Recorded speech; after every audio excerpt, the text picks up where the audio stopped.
Defendí el fondo de mi hija de la codicia familiar.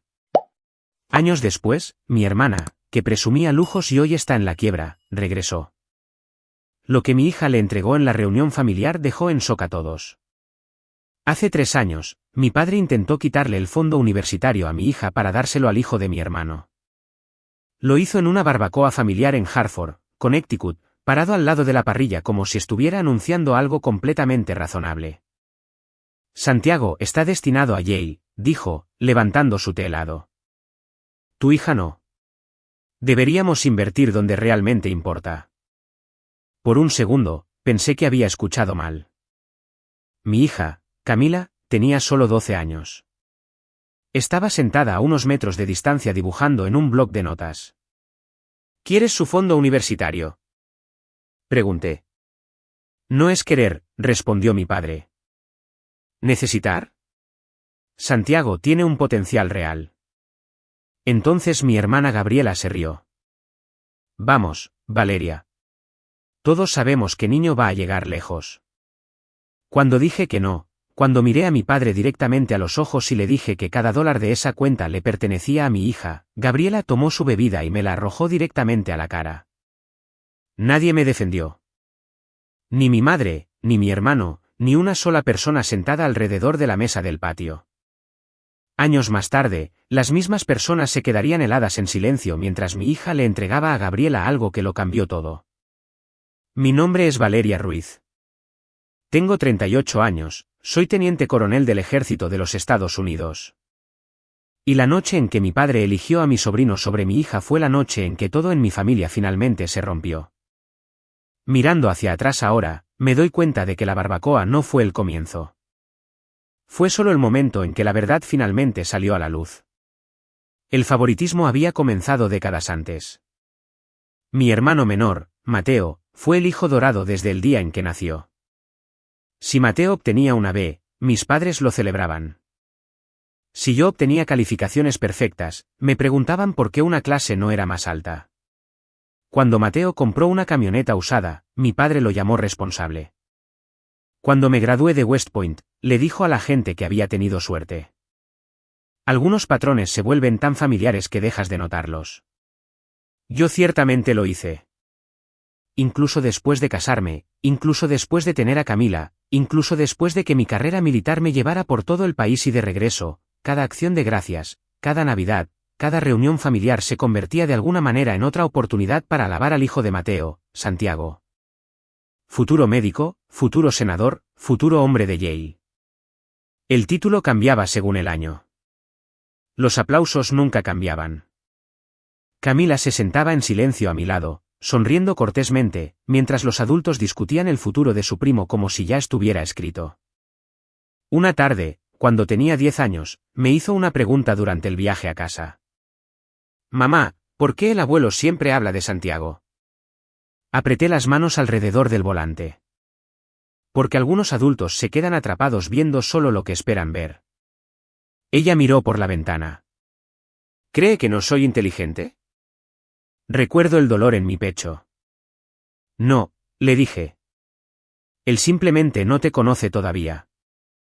En ese momento, lo creía. Sinceramente creía que algún día mis padres la verían como yo lo hacía. Lo que no sabía era que mi padre ya había estado haciendo planes silenciosos, planes que involucraban dinero que no le pertenecía, planes que mi madre conocía, planes de los que mi hermano se beneficiaba. Y la primera pista apareció 6 meses antes de esa barbacoa, dentro de un sobre que llegó a mi casa sin dirección de remitente y con una sola frase escrita a mano que me heló la sangre: tu padre ha estado haciendo preguntas sobre el fideicomiso de Camila. Me quedé mirando esa nota anónima durante casi 1 hora después de que Camila se fuera a la cama. La letra no me resultaba familiar. El sobre tenía el sello postal de Hartford, pero no había nada más.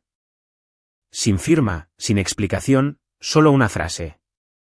Al principio, me dije a mí misma que probablemente no era nada.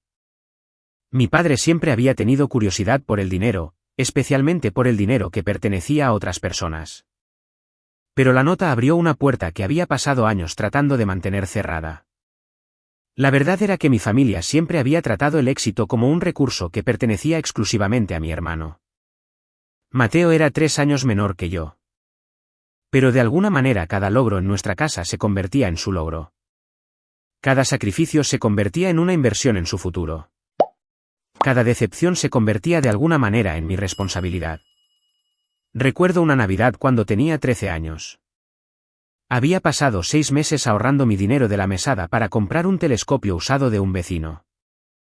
Me encantaba la astronomía en ese entonces. Solía sentarme en el patio trasero envuelta en una manta mirando las estrellas a través de libros de la biblioteca. En la mañana de Navidad, Mateo abrió una bicicleta de montaña nueva que valía más que todo lo que yo poseía combinado. Cuando abrí mi regalo, era un par de guantes de invierno con descuento. Mi madre sonrió y dijo, «Es más fácil comprar para ti, Valeria». Más tarde esa tarde, encontré a mi padre ayudando a Mateo a colocar accesorios a la bicicleta en el garaje. ¿Puedo mostrarte algo?, pregunté, sosteniendo mi cuaderno de astronomía. Él apenas levantó la vista. Ahora no. Solo tomará un minuto. Tu hermano necesita mi ayuda. Me quedé allí unos segundos más antes de alejarme. Nadie lo notó. Eso se convirtió en un patrón. Cuando Mateo entró al equipo de béisbol juvenil, mis padres organizaron una comida para 20 personas. Cuando gané un premio académico que me clasificó para una competencia nacional en Washington, mi padre olvidó asistir a la ceremonia. Tenía una reunión, me dijo después. Años más tarde, me enteré de que la reunión era en realidad una salida de golf con amigos. Cuanto más crecía, más obvia se volvía la diferencia. Cuando fui aceptada en West Point, mi consejera escolar lloró. Mi padre asintió una vez y me preguntó si había considerado quedarme más cerca de casa. Cuando Mateo cambió de especialidad 2 veces y apenas se graduó, mi madre organizó una cena de celebración en un restaurante caro del centro. Una noche, durante mi segundo año en West Point, vine a casa para el Día de Acción de Gracias. Mateo ya se había graduado para entonces y vivía cerca. Durante la cena, mi tía me preguntó qué quería hacer después del ejército. Antes de que pudiera responder, Mateo se rió. Valeria siempre tiene un plan de 10 años. Todos se rieron entre dientes. ¿Y qué tiene de malo eso?, pregunté. Mi padre tomó un sorbo de café. La vida no es una operación militar. Luego se volvió hacia Mateo. Cuéntales a todos sobre esa idea de negocio que mencionaste. La conversación continuó sin mí. Recuerdo mirar mi plato y darme cuenta de algo importante. A mi familia no es que no le gustara yo. En cierto modo, eso habría sido más fácil. Simplemente no me veían como el personaje principal en ninguna historia que involucrara el éxito. Ese papel ya había sido asignado a otra persona. Años más tarde, cuando nació Camila, me prometí a mí misma que ella nunca se sentiría invisible. Nunca la compararía con nadie. Nunca la haría ganarse el amor básico. Pero a medida que crecía, comencé a notar patrones familiares. Las reuniones familiares siempre parecían girar en torno a Santiago. Cada logro se convertía en prueba de su brillantez. Cada interés se convertía en evidencia de un futuro extraordinario. Una tarde de domingo, después de un almuerzo familiar, Camila subió a mi auto y se abrochó el cinturón de seguridad. Miró por la ventana del pasajero un momento antes de hablar. «Mamá, ¿sí? ¿Crees que al abuelo le agrada más Santiago que yo?» Se me encogió el corazón porque sonaba tranquila cuando lo preguntó. Demasiado tranquila. Como si ya hubiera comenzado a aceptar la respuesta. Y ese fue el momento en que me di cuenta de que el viejo patrón familiar no había terminado con mi generación. Simplemente había encontrado un nuevo objetivo. Lo que aún no sabía era que alguien dentro de la familia ya había visto lo que se avecinaba y había decidido advertirme antes de que fuera demasiado tarde.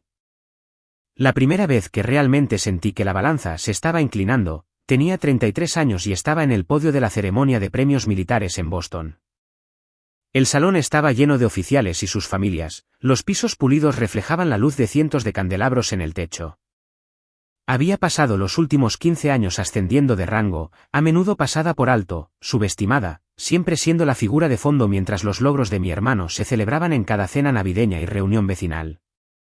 Esa tarde, me habían llamado al frente para una mención que reconocía una iniciativa estratégica que había liderado y que ahorró al departamento más de $3 millones en costos operativos. Mi padre estaba en la audiencia, sentado junto a mi madre, y por primera vez, no desvió la mirada. No asintió con desdén ni le susurró a mi madre cómo podría haberlo hecho mejor él mismo. En cambio, levantó las cejas, un leve reconocimiento cruzó su rostro. Mi madre aferró su bolso como para recordarse a sí misma mantener la compostura, y Mateo se movió con inquietud en su silla, mirando hacia abajo a sus manos, desacostumbrado a una atención que no estaba dirigida a él. «Felicitaciones, teniente coronel Ruiz», dijo el general Torres, entregándome la medalla. Su liderazgo bajo presión ha establecido un nuevo estándar para todos los oficiales. Acepté el premio, manteniendo mi expresión tranquila, pero por dentro, una ola de validación me llenó. Por primera vez, la narrativa que mi familia había controlado durante décadas pareció temblar. Más tarde esa noche en la recepción, mi padre se me acercó en silencio, con la voz lo suficientemente baja como para que solo yo pudiera oírla. «No me daba cuenta de lo capaz que te habías vuelto». Sostuve su mirada, sin decir nada, y por una vez no me desvié con humildad o autodesprecio. El viejo reflejo de encogerme, de interpretar a la niña invisible, había desaparecido. Al otro lado de la habitación, Mateo levantó su copa hacia un colega, evitando el contacto visual, y Gabriela, mi hermana, merodeaba cerca de la mesa del buffet, con su sonrisa tensa y forzada. Se inclinó hacia nuestra madre y le susurró algo que la hizo reír, pero la risa sonó frágil, y cuando sus ojos se dirigieron hacia mí, noté vacilación. Me di cuenta entonces de que el reconocimiento de la autoridad, del tipo que no podía ser descartado por el favoritismo familiar, finalmente había cambiado algo que años de confrontación no pudieron. Después del evento, mientras nos reuníamos en una pequeña sala de conferencias para una oportunidad fotográfica, me encontré explicando una compleja maniobra táctica a un grupo de oficiales más jóvenes, y mi padre se quedó junto a la puerta, mirando. Capté su mirada y simplemente asentí, un sutil reconocimiento que transmitía tanto como las palabras podrían. No había necesitado discutir, defender o justificar. Mis acciones habían hablado más alto que cada conversación familiar, cada comparación injusta hecha en mi infancia. Más tarde esa noche, Mateo me envió un mensaje de texto poco común, nada mal. Fue seco, casi a regañadientes, pero señaló una grieta en la pared invisible que nos había separado durante décadas. Esa misma noche, mientras arropaba a Camila en la cama, me miró y preguntó en voz baja, «Mamá, ¿la gente alguna vez me verá como ven a Santiago?» Sonreí suavemente, apartando un mechón de cabello de su frente. «Un día, todos verán tu valor, tal como yo he aprendido el mío», le susurré. La comprensión se apoderó de mí esa noche. Si bien la batalla por el reconocimiento había comenzado conmigo, la oportunidad de proteger a Camila, de crear un futuro donde nunca pudiera ser pasada por alto, realmente había comenzado. Algo más grande, la culminación de todos estos momentos, estaba tomando forma silenciosamente. Y sabía que la próxima reunión familiar traería más que solo miradas incómodas. Traería una revelación, una que nadie en mi familia había anticipado. Fue el lunes después de esa ceremonia de premiación cuando noté por primera vez el alcance total del engaño. Gabriela se había invitado a mi casa con el pretexto de ayudarme a organizar los documentos del fondo universitario de Camila, afirmando que tenía la experiencia necesaria para una planificación cuidadosa. «Mamá, pensé que te gustaría un poco de ayuda con esto. Yo hago planificación financiera, ¿recuerdas?», dijo con una sonrisa que no llegó a sus ojos. Vacilé, sabiendo con qué frecuencia Gabriela había manipulado situaciones en el pasado. Pero asentí y la dejé entrar, pensando que tal vez esto era inofensivo. Mi padre siempre había confiado ciegamente en sus instintos, a menudo elogiando su juicio incluso cuando entraba en conflicto con la realidad, así que quería ver qué haría. Mientras clasificaba estados de cuenta y formularios de cuenta, comentó casualmente, sería más fácil si este dinero se asignara a Santiago. Ya sabes, para Yale, sería un desperdicio dejarlo inmovilizado. Hice una pausa, sintiendo la vieja y familiar opresión en mi pecho. Ese es el dinero de mi hija, dije con calma. No de Santiago. Eso es definitivo. Ella sonrió con aire de suficiencia, colocando una mano sobre una pila de papeles. Solo sugiero lo que todos ya creen, Valeria. Tu padre lo ha mencionado varias veces. Sus palabras me golpearon como una onda de choque. Mi padre de hecho había discutido esto antes en silencio con ella bajo el pretexto de una estrategia familiar, y ahora se exhibía como si se esperara mi conformidad.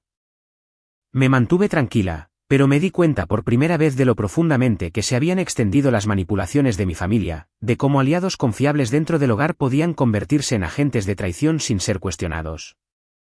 Más tarde esa noche, recibí un mensaje de nuestro asesor bancario, una notificación de rutina, pero algo se sentía mal. Había habido una solicitud de transferencia, una retención interna colocada en la cuenta de Camila que yo no había autorizado.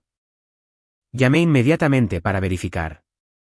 Señora, esta solicitud no provino de su oficina, confirmó el asesor con tono cauteloso. Se me cayó el alma al suelo. Supe entonces que Gabriela había estado filtrando información, preparando una situación en la que pudiera influir en el resultado. Y mi padre, que se enorgullecía de tener el control, le había dado el margen para actuar sin control. Esa noche, mientras me sentaba a la mesa de la cocina mirando los estados de cuenta impresos, Camila se subió a mi regazo.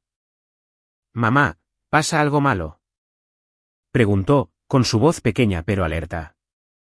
«Solo un problema que resolveremos», susurró, apartando el cabello de sus ojos.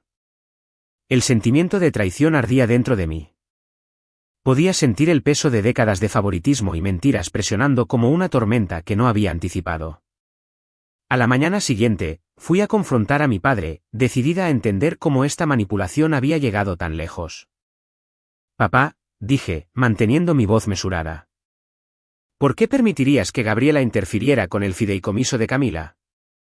Pareció sorprendido, luego defensivo. Pensé que estaba ayudando. Ella siempre ha sido responsable. ¿Responsable de qué? ¿De socavar el futuro de mi hija?, pregunté. El silencio se extendió entre nosotros como un cable tenso, y me di cuenta de que su confianza ciega en la narrativa de Gabriela había permitido que un engaño floreciera sin control. Esa misma tarde, mi madre llamó desde su oficina. «Valeria, tu hermana mencionó algo sobre errores en la cuenta. Tendremos que discutirlo». Su tono era informal, pero el significado era claro. Le creía a Gabriela sin dudarlo. Me eché hacia atrás, con el corazón acelerado, y miré los estados de cuenta dispersos en la mesa. Todo lo que había trabajado para proteger, cada plan para asegurar el futuro de Camila era repentinamente vulnerable a la malinterpretación y la manipulación. Sentí que la vieja impotencia regresaba por un breve momento antes de recomponerme.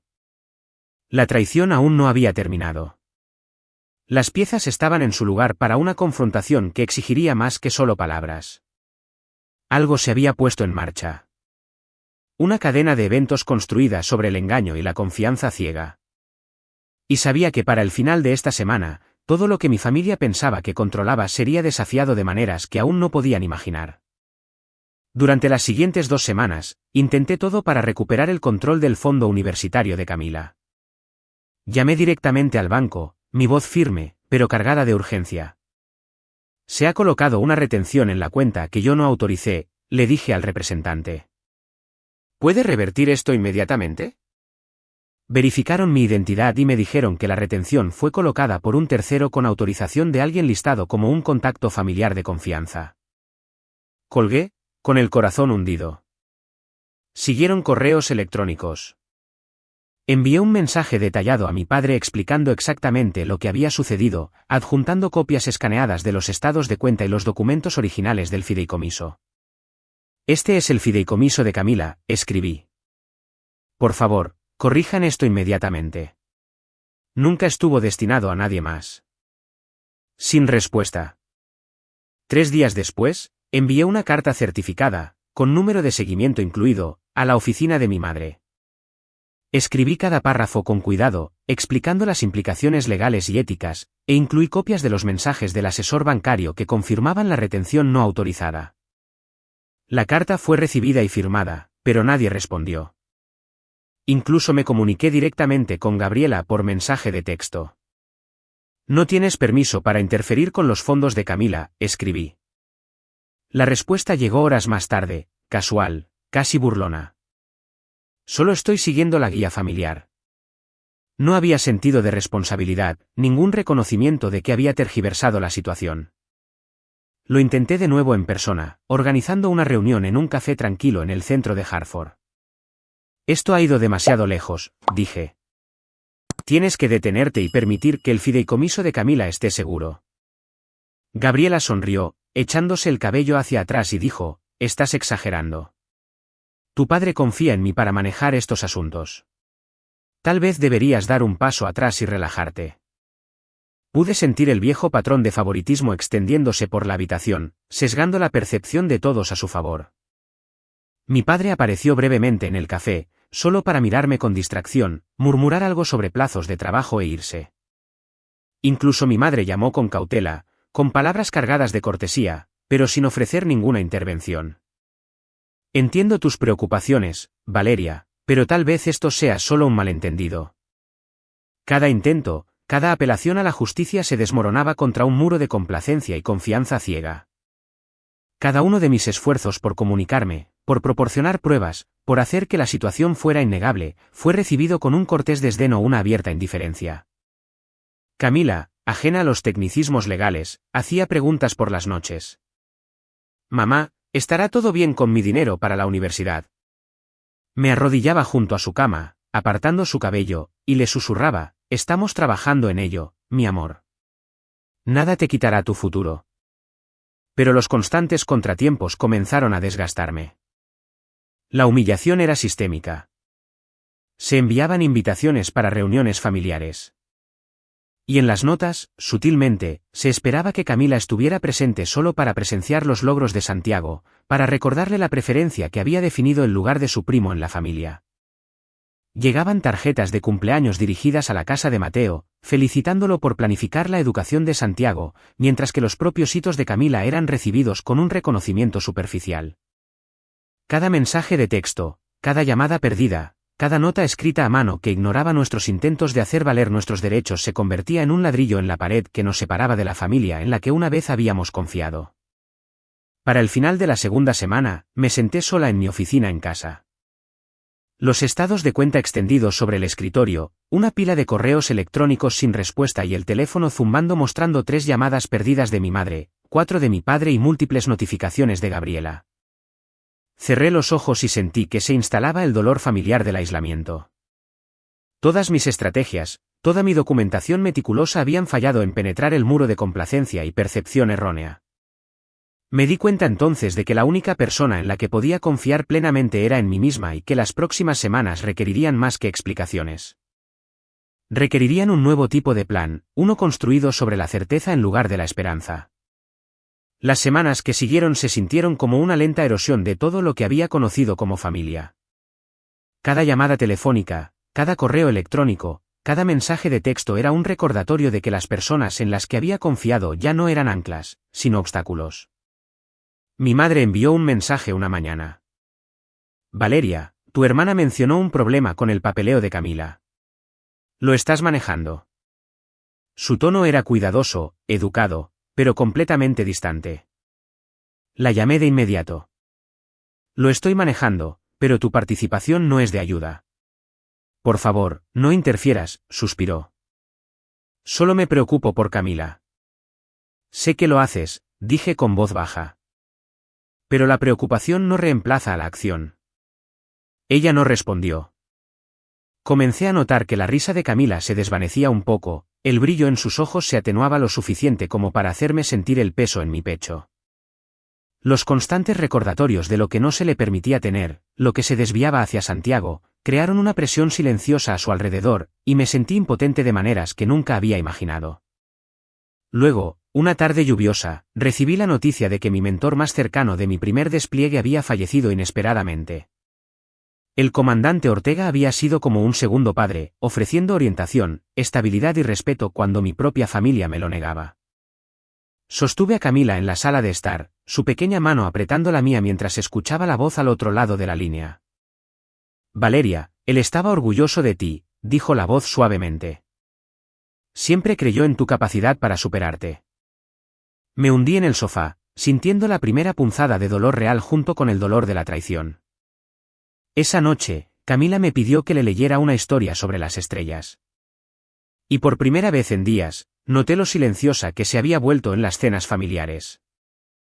Que poco hablaba cuando los familiares mencionaban los logros de Santiago. Mi propio dolor era privado, guardado en rincones de la casa donde no podía dejar que se desbordara en su vida. Una semana después, intenté comunicarme con mi padre nuevamente. Papá, necesitamos asegurar el fideicomiso de Camila. Debes intervenir y revertir la retención. Silencio. Finalmente, murmuró, lo consideraré, antes de colgar. Fue suficiente para sentir el rechazo, la distancia, la falta de voluntad para actuar. Gabriela llamó a la noche siguiente, alegre y despreocupada. Todo está bien, Valeria. Te preocupas demasiado. No, Gabriela, dije, apretando las manos alrededor del teléfono. Todo no está bien. Has interferido. Has socavado su futuro y no lo has corregido. Se rió suavemente, un sonido que me dolió en el pecho. Hago lo que puedo. Las noches se hicieron más largas. Me quedaba despierta mientras Camila dormía, su ritmo de respiración pequeño me reconfortaba. Sin embargo, me sentía completamente sola. El aislamiento era profundo. Una combinación de dolor, traición y la constante preocupación por el futuro de mi hija. Sin embargo, en esa quietud, una semilla comenzó a formarse. Una comprensión de que no podía confiar en nadie más para proteger lo que importaba.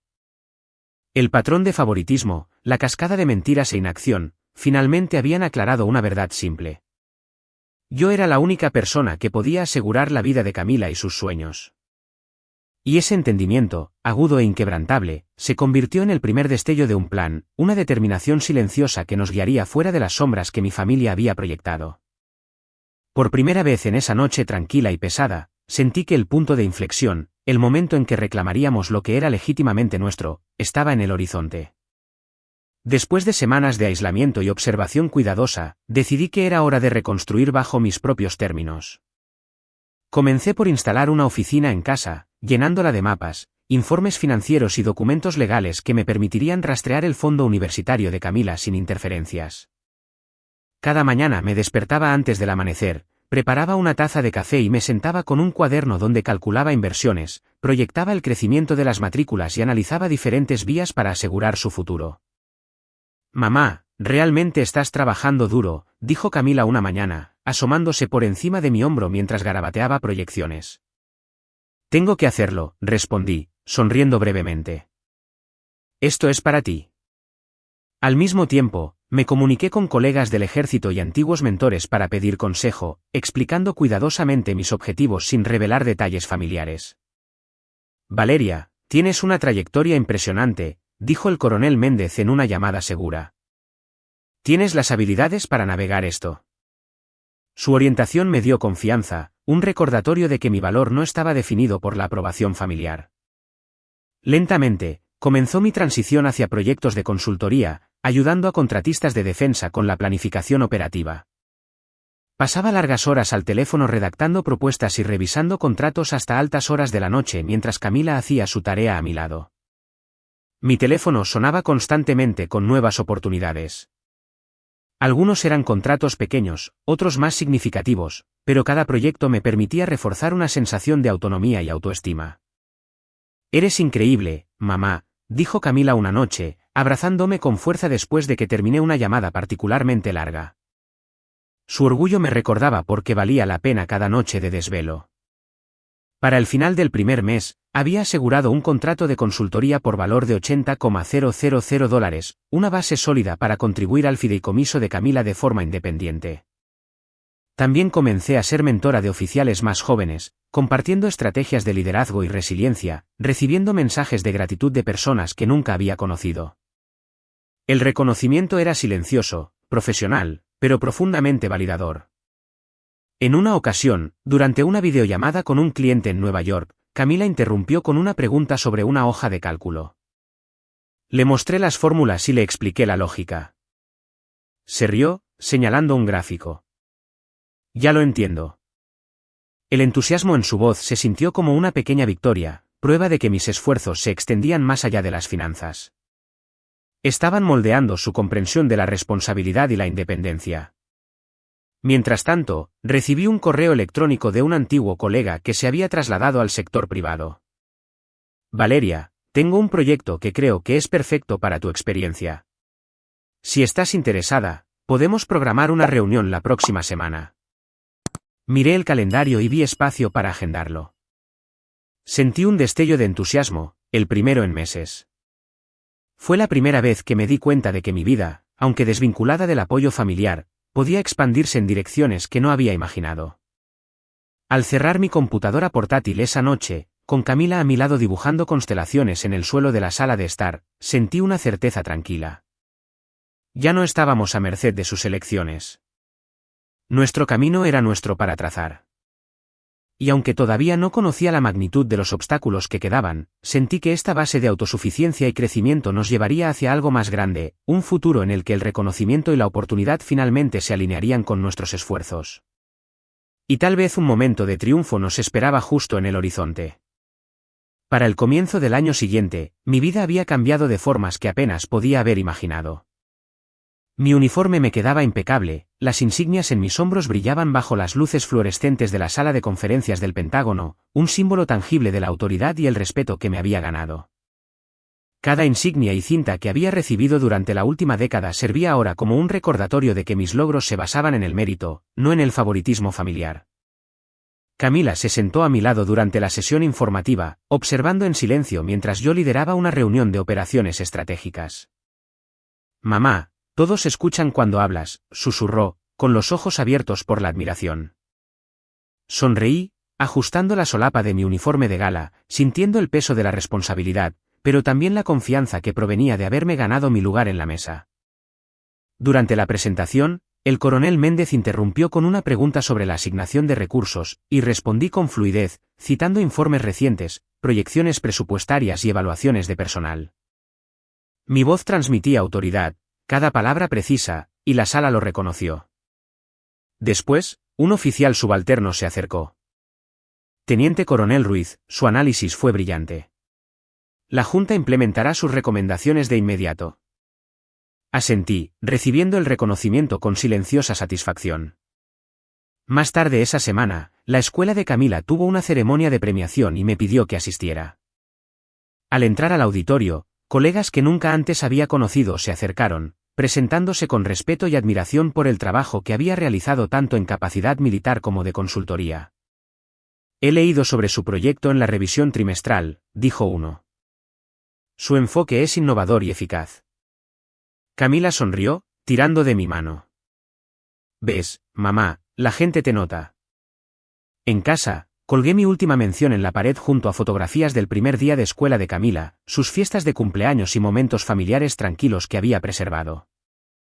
Cada símbolo de nuestro crecimiento, de nuestra independencia, me recordaba que nuestras vidas estaban ahora definidas por nuestros esfuerzos, no por lo que nadie más hubiera intentado controlar. Cuando llamé a mi padre para darle una actualización sobre un asunto de rutina, vaciló al principio y luego preguntó: «¿Cómo estás manejando todo?». Respondí con calma: «Lo estoy manejando perfectamente, papá. Camila y yo tenemos todo bajo control». Se quedó en silencio, y me di cuenta de que finalmente había comenzado a percibir una distancia entre nosotros, no como un castigo, sino como una consecuencia de habernos subestimado durante demasiado tiempo. Gabriela envió un correo electrónico sobre un asunto familiar menor, y respondí brevemente, de manera formal y mesurada, afirmando límites sin enojo. Cada interacción subrayaba ahora que nuestra posición era inquebrantable. Más tarde esa tarde, mientras Camila practicaba el piano en la sala de estar, la miré deslizar sus dedos por las teclas con confianza y concentración. «Mamá, mira lo que aprendí hoy», dijo, con voz vibrante. Aplaudí suavemente. «Lo veo, Camila. Eres increíble». En ese momento, me sorprendió lo lejos que habíamos llegado desde los días de duda y manipulación. Los logros, la autoridad, la independencia, todo ello había creado un ambiente estable donde podíamos prosperar. Y al mirarla, sentí la tranquila certeza de que las habilidades, la confianza y el reconocimiento que tanto habíamos trabajado para construir eran la base de un futuro que nadie nos podría quitar. Al regresar a mi oficina más tarde esa noche, abrí el calendario y me preparé para una nueva reunión con una firma de consultoría privada, un proyecto que expandiría nuestra influencia aún más. El presente era firme bajo nuestros pies, y por primera vez, podía sentir la trayectoria hacia el futuro, sabiendo que la base que habíamos establecido era sólida, deliberada y completamente nuestra. Habían pasado 9 años desde aquella barbacoa, y la reunión familiar se celebraba en un club de campo privado en las afueras de Hartford. La invitación había llegado 3 meses antes, con letras doradas en relieve, como si el tiempo mismo pudiera borrar todo lo que había sucedido. Casi la rechazó. Entonces Camila levantó la vista de su computadora portátil y dijo, creo que deberíamos ir. Tenía 21 años ahora. Tranquila, segura de sí misma y mucho más sabia de lo que yo había sido a su edad. ¿Por qué? Pregunté. Cerró la pantalla y sonrió. Because no creo que nos quede nada por demostrar, lo que significa que no nos queda nada por temer. La reunión se llevó a cabo una cálida tarde de sábado en junio. El estacionamiento estaba lleno de vehículos de lujo. Los miembros de la familia conversaban en pequeños grupos cerca de la entrada, intercambiando historias y fingiendo que décadas de resentimiento no existían. Mientras Camila y yo caminábamos hacia la casa club, noté algo de inmediato. El equilibrio de poder había cambiado. Años atrás, habría entrado a esas reuniones preguntándome quién me ignoraría, quién me descartaría, quién decidiría mi lugar antes de que yo siquiera hablara. Esta vez, la gente se acercaba a nosotras. Valeria, dijo un tío, leí sobre tu firma de consultoría. Otro primo estrechó la mano de Camila. Escuché que lanzaste otra empresa el año pasado. Camila les agradeció cortésmente. Sin arrogancia. Sin necesidad de impresionar a nadie. Dentro del salón de baile, vi a mis padres sentados cerca de las ventanas. Mi padre parecía más viejo de lo que recordaba. Más pequeño, de alguna manera. Mi madre lucía la misma sonrisa cuidadosa que había usado toda su vida cada vez que quería evitar conversaciones difíciles. Mateo estaba sentado frente a ellos. Tenía el cabello más ralo ahora. Sus hombros estaban caídos hacia adelante. Santiago estaba sentado a su lado, revisando su teléfono. La imagen era impactante. Durante años, Santiago había sido presentado como el futuro de la familia. Ahora, apenas parecía interesado en estar allí. Mamá, susurró Camila. ¿Ves a Gabriela? Seguí su mirada hacia la entrada. Todavía no. Entonces, un sonido distante resonó en el campo de golf exterior. Las conversaciones comenzaron a apagarse.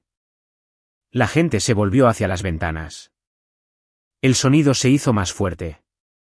Un helicóptero apareció sobre los árboles y descendió lentamente hacia una zona de aterrizaje designada más allá de los terrenos de la casa club. La sala quedó en silencio. No puede ser, murmuró alguien. ¿Es de ella? Preguntó otro familiar. Unos momentos después, las puertas se abrieron. Gabriela entró vistiendo gafas de sol de diseñador y un costoso traje de color crema. Por un breve momento, se veía exactamente como la persona que siempre había querido que todos creyeran que era. Rica, exitosa, intocable. Los miembros de la familia corrieron hacia ella. Los cumplidos llenaron la sala. Siguieron preguntas. Mi madre se levantó y la abrazó con fuerza. Mírate, dijo. Siempre supiste cómo hacer una entrada. Gabriela sonrió. Los negocios han sido muy buenos. Al otro lado de la sala, Camila permaneció perfectamente tranquila. Tomó un sorbo de agua y no dijo nada. La siguiente hora pasó lentamente. Se sirvió la cena. Se pronunciaron discursos. Se compartieron historias. Sin embargo, bajo cada conversación, la tensión flotaba como la estática antes de una tormenta eléctrica. Noté que Gabriela miraba hacia nuestra mesa repetidamente. Parecía curiosa acerca de Camila, casi cautelosa. Eventualmente, se acercó. Camila, dijo afectuosamente. Has crecido maravillosamente. Camila sonrió cortésmente. Gracias. Escuché que has estado ocupada. Así es. Gabriela se rió suavemente. Tu madre siempre fue ambiciosa. El comentario quedó flotando en el aire. No era insultante, no era elogioso, simplemente lo suficientemente familiar como para recordarme el pasado. Luego Gabriela miró directamente a Camila. ¿En qué estás trabajando estos días? Camila apoyó su vaso. En algunos proyectos. ¿Algo interesante? Preguntó Gabriela. Camila buscó en su bolso. De hecho, sí. Mi corazón dio un vuelco. Conocía esa mirada, la certeza tranquila, la confianza silenciosa. Era la misma expresión que mostraba cada vez que ya sabía el resultado. A nuestro alrededor, las conversaciones comenzaron a disminuir. La gente se dio cuenta. Mi padre se inclinó ligeramente hacia adelante. Mateo dejó de hablar a mitad de la frase. Incluso Santiago levantó la vista de su teléfono. Camila sacó un solo sobre de su bolso y lo colocó suavemente sobre la mesa entre ella y Gabriela. Luego sonrió y dijo, creo que esto te pertenece. Y de repente, cada ojo en la sala se fijó en ese sobre. Los ojos de Gabriela se agrandaron mientras se inclinaba hacia adelante y levantaba el sobre de la mesa. El aire en la sala parecía volverse espeso, pesado de anticipación. La observé con calma, con las manos cruzadas en el regazo, mientras Camila permanecía de pie con confianza a mi lado. ¿Qué es esto? Preguntó Gabriela, con voz firme pero teñida de curiosidad. Ábrelo. Respondió Camila con sencillez, colocando su mano sobre el sobre. Gabriela lo rasgó con cuidado y desdobló los documentos del interior. Por un momento, no dijo nada. Mi padre y mi madre se inclinaron más, entornando los ojos para ver los papeles. Los estados de cuenta bancarios, documentos legales y formularios de fideicomiso notariados quedaron al descubierto. Los números eran exactos. Cada dólar, cada inversión, cada plan que yo había establecido para el futuro de Camila estaba contabilizado. ¿Cómo? ¿Cómo sucedió esto? Susurró mi padre. Sus ojos se dirigieron de Gabriela hacia mí. Valeria, dijo mi madre en voz baja. ¿Qué es todo esto? Hablé de manera uniforme, deliberada, dejando que mi voz se escuchara en la silenciosa sala. Este es el fideicomiso para Camila. Cada plan, cada contribución, cada decisión se ha tomado para asegurar su futuro. Legal y éticamente, le pertenece a ella. Siempre le ha pertenecido.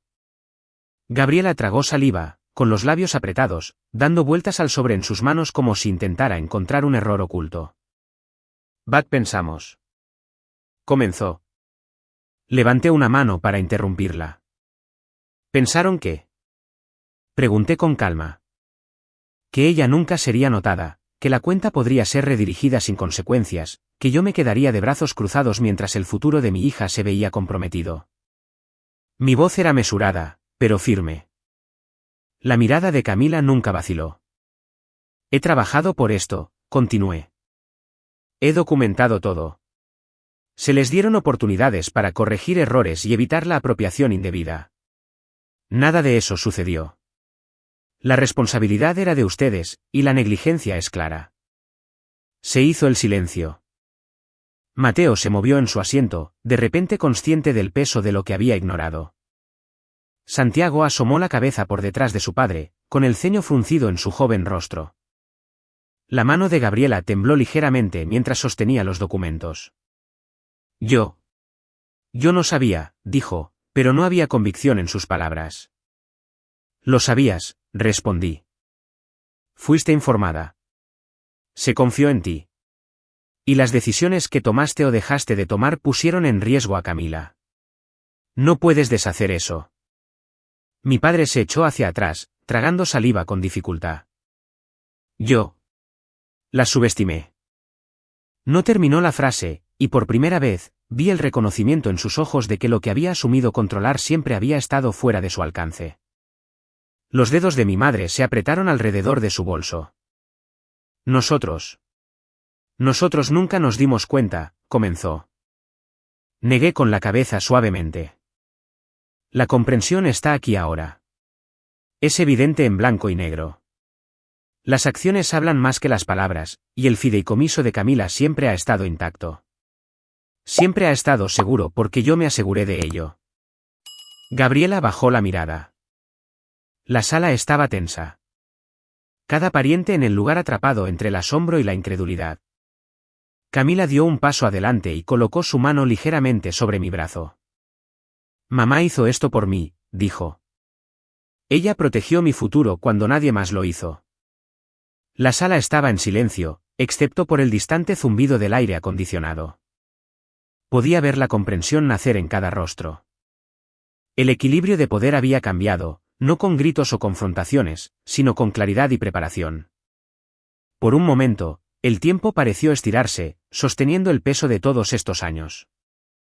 Luego, suavemente, Gabriela murmuró, yo. Nunca lo esperé, y las palabras se apagaron, tragadas por el asombro que se había opuesto en la familia. Todos estaban callados, mirando, procesando la verdad por primera vez, dándose cuenta de que la hija que habían pasado por alto se había convertido en la que tenía la autoridad total sobre lo que una vez habían asumido controlar. El silencio después de que se revelaron los documentos duró más de lo que cualquier discusión podría haber durado. Nadie se apresuró a defenderse. Nadie cuestionó los números. La razón era simple. El papeleo no había aparecido de la nada. Cada página provenía del administrador del fideicomiso, de la firma de inversión y del equipo legal que había administrado la cuenta durante años. Cada transacción tenía una fecha. Cada autorización tenía una firma. Cada decisión tenía un registro. No había nada que debatir. Mi padre se quitó lentamente las gafas y se frotó los ojos. Parecía cansado, más viejo de lo que parecía una hora antes. ¿Tú construiste todo esto?, preguntó en voz baja. No, dije. Lo construimos nosotras, miré a Camila. Cada decisión de inversión, cada solicitud de beca, cada pasantía, cada oportunidad, ella se ganó su futuro. Camila permaneció tranquila. Mamá me enseñó que nadie me debe el éxito, solo la responsabilidad. Al otro lado de la mesa, Mateo miraba los documentos. ¿Cuánto vale esto ahora?, preguntó. Camila respondió sin vacilar. La valoración actual es de aproximadamente 320 millones de dólares. Varios familiares inhalaron bruscamente. Alguien dejó caer un tenedor. Gabriela cerró los ojos brevemente. Por primera vez en toda la noche, la confianza que había traído a la sala desapareció por completo. 320 millones, repitió mi madre. Eso no puede ser correcto. Camila deslizó otra página hacia adelante. La valoración se completó el mes pasado. Auditores independientes lo revisaron todo. Mi padre estudió la página durante varios segundos. Luego asintió lentamente. Es real. La sala volvió a quedar en silencio. Noté que Santiago miraba a Camila de manera diferente ahora, no con envidia, sino con curiosidad, como si finalmente la estuviera conociendo por primera vez. Gabriela juntó las manos. Valeria, dijo con cuidado. Sé que las cosas han sido complicadas. La miré pero no respondí de inmediato. Ella continuó. Tal vez deberíamos empezar de nuevo. Varios miembros de la familia asintieron esperanzados. Querían una reconciliación. Querían que la incomodidad desapareciera. Querían que la noche volviera a la normalidad, pero algunas cosas no podían resolverse fingiendo que el pasado nunca había sucedido. ¿Empezar de nuevo?, pregunté con calma. No, no podemos empezar de nuevo. Gabriela bajó los ojos. Entonces, ¿qué pasa ahora? Me eché hacia atrás en mi silla. No decimos la verdad. Aceptamos la realidad y avanzamos con honestidad. Mi madre buscó mi mano. Valeria, cometimos errores. Retiré suavemente mi mano. No por enojo, sino por claridad. Lo sé, su expresión vaciló. Entonces, por favor, danos una oportunidad. ¿Una oportunidad para qué?, pregunté suavemente. Para ser familia otra vez, susurró. Miré alrededor de la sala. A mis padres, mi hermano, mi hermana, los parientes que habían pasado años siguiendo la historia que les resultaba más conveniente. Luego miré a Camila. Estaba de pie con confianza a mi lado, segura de quién era, sin necesitar nada de nadie en esa sala. Fue entonces cuando me di cuenta de que lo más importante ya había sucedido. Ya no necesitábamos su aprobación. La familia se construye a través de acciones, dije, not assumptions, no de expectativas, sino de acciones. Mi padre asintió lentamente. No discutió. No pudo. En el fondo, creo que lo entendió. ¿Qué significa eso para nosotros?, preguntó Mateo. Significa que la puerta no está cerrada, respondí, pero ya no está sin llave. Nadie habló después de eso. El significado estaba claro. El acceso a nuestras vidas requeriría confianza. La confianza requeriría consistencia, y la consistencia requeriría tiempo. La reunión continuó a nuestro alrededor, pero algo de fondo había cambiado. Las conversaciones se volvieron más silenciosas, más reflexivas. La gente miraba a Camila de otra manera. A mí también me miraban de otra manera. Sin embargo, incluso a medida que avanzaba la noche, podía sentir emociones inconclusas flotando bajo la superficie. Arrepentimiento, culpa, preguntas que habían llegado con años de retraso. Cuando el evento finalmente comenzó a terminar, mi padre se acercó a Camila en privado. La miró durante un largo momento antes de hablar. Hay algo que debí decirte hace mucho tiempo. Camila escuchó pacientemente, pero antes de que él pudiera continuar, un vehículo negro entró en la entrada circular de la casa club, y la expresión en el rostro de mi padre cambió instantáneamente. Lo que fuera que estuviera a punto de decir se desvaneció. Miró hacia la entrada y por primera vez en toda la noche, una preocupación genuina apareció en sus ojos. El vehículo negro que llegó esa noche pertenecía a un mensajero legal. Nada dramático, sin emergencias, sin escándalos ocultos, solo un hombre con un traje azul marino que llevaba un paquete sellado dirigido a Camila. La ironía me acompañó mucho tiempo después de que terminó esa noche. Durante años, nuestra familia había esperado que los momentos cruciales llegaran a través del poder, la influencia o el control. En cambio, la última pieza llegó a través del papeleo, la paciencia y el tiempo. Camila abrió el paquete después de que regresamos a casa. Adentro había una confirmación de que otra adquisición que involucraba a una de sus empresas se había cerrado oficialmente. La valoración aumentó de nuevo. Leyó los números en silencio, luego colocó los documentos sobre el mostrador de la cocina. Eso es bueno, dijo. Luego tomó un tazón de fresas y se sentó a mi lado. Ese fue el momento en que me di cuenta de cuánto había crecido. Los números ya no la definían. El reconocimiento ya no la controlaba. Sabía quién era con o sin cualquiera de ellos. En los meses que siguieron, la vida se volvió sorprendentemente ordinaria.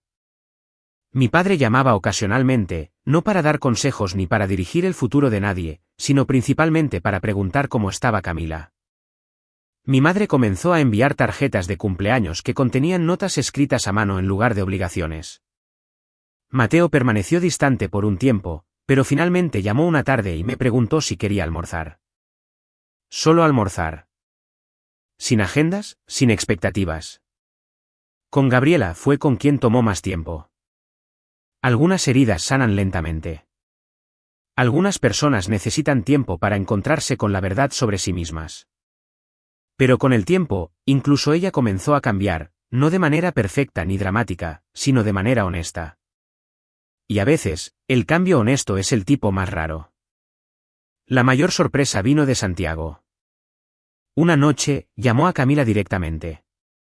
Hablaron durante casi 2 horas. Cuando terminó, ella sonrió. Está resolviendo las cosas, dijo. ¿No lo estamos haciendo todos?, respondí. Un año después, Camila estableció una fundación de becas. No porque necesitara reconocimiento, no porque quisiera titulares, sino porque recordaba lo que se sentía cuando la gente subestimaba el potencial. La fundación ayudaba a estudiantes cuyos talentos eran pasados por alto porque no encajaban en las expectativas de los demás. Verla hablar en la primera ceremonia de entrega de becas fue uno de los momentos de mayor orgullo en mi vida. No por el éxito, sino por la compasión, porque había tomado cada lección difícil y la había transformado en algo útil para otra persona. Mi propia vida se volvió más tranquila también. Eventualmente me retiré del servicio militar. El uniforme que me había acompañado a lo largo de tantos capítulos colgaba ahora dentro de un armario de cedro en mi oficina en casa. A veces lo miraba mientras trabajaba y recordaba a la mujer que solía ser, la mujer que pasó años tratando de ganarse la aprobación de personas que ya habían decidido quién era ella. No la extraño. La respeto. Sobrevivió lo suficiente para que yo pudiera convertirme en alguien más. Si hay una lección que esta historia me enseñó, es esta: los límites no son muros construidos para mantener a la gente fuera. Son puertas que enseñan a las personas cómo entrar correctamente a tu vida. El respeto propio no es enojo. La independencia no es castigo. La sanación no es venganza. Y una de las lecciones financieras más importantes que aprendí es que proteger tu futuro no es egoísta. Es responsable. Confía en tus instintos cuando algo se sienta mal. Documenta las decisiones importantes. Protege tus finanzas. Protege tu paz. Y nunca permitas que las expectativas de otra persona se conviertan en el techo de tu potencial. También aprendí algo sobre la fe. No una fe ruidosa, no una fe para aparentar. Del tipo silencioso. El tipo que susurra cuando todo se siente incierto, el tipo que te recuerda seguir avanzando paso a paso, incluso cuando el camino por delante no está claro. A veces Dios no quita el obstáculo. A veces simplemente te ayuda a volverte más fuerte que Él. Si estás escuchando esto en este momento y alguien te ha hecho sentir pequeña, pasada por alto o indigna, quiero que sepas algo: su incapacidad para ver tu valor no reduce tu valor. Solo revela los límites de su visión. Sigue construyendo. Sigue aprendiendo. Sigue protegiendo lo que importa. Un día mirarás hacia atrás y te darás cuenta de que el capítulo más difícil de tu vida se convirtió en la base de todo lo que siguió. Mi nombre es Valeria Ruiz. Tengo 38 años. Y la lección de fondo que quiero dejarte es simple: nunca dejes que otras personas decidan lo que vale tu futuro. Hoy, una fotografía enmarcada descansa sobre mi escritorio. Fue tomada en una tarde despejada de otoño junto a un lago en Vermont. Camila está de pie en un muelle de madera sosteniendo el primer certificado de beca que su fundación otorgó. El viento mueve su cabello. Está sonriendo hacia el horizonte. Cada vez que veo esa fotografía, recuerdo que la mayor herencia que podemos dar a alguien no es dinero. Es la confianza para convertirse en sí mismos.